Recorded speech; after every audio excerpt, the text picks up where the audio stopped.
Okay, welcome back. It's me, Devaraj, with another step up tip for today. Something I learned, the hard way in my life was that opposing things, in many ways drains you of energy and it takes your center.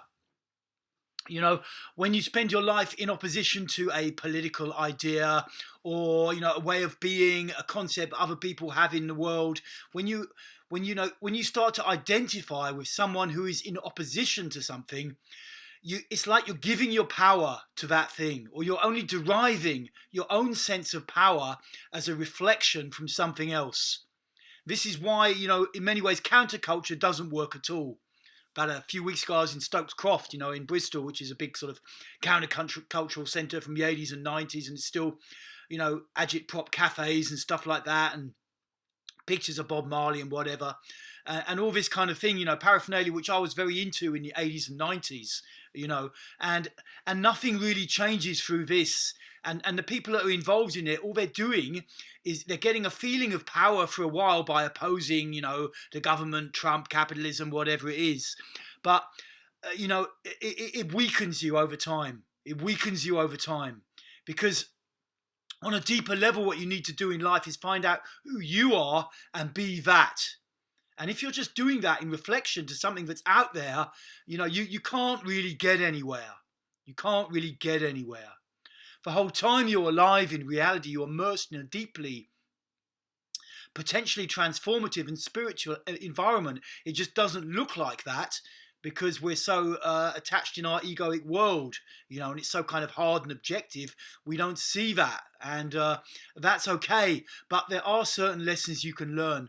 So if you've got involved in a lot of opposition, or if you found power from fighting something, look at dropping it. Look at dropping it and finding who are you really, not with all these ideas and concepts and oppositions around, but who are you in your center? Because when you identify as someone who's fighting something, it will weaken you over time, basically. It'll weaken you. It's an unreal way to gain power. You're gaining power through opposition. Now, this doesn't mean, of course, that you can't, give things feedback. You can't say, hey, I don't like that, or I don't like what you're doing.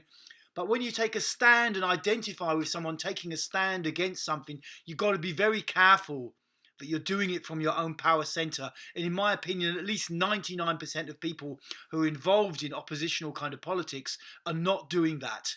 They're actually just very weak and struggling to gather together to put opposition to something that they don't really have a center themselves.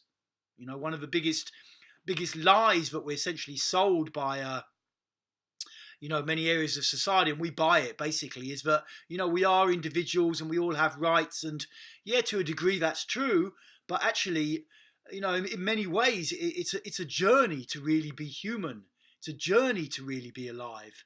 It's not like a given, There's different ways of seeing these things. Okay, so that's my step up tip for today.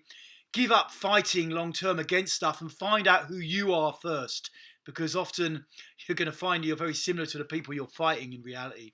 And, you don't want to get stuck in that for long periods of your life. It's a waste of time. Okay, over and out.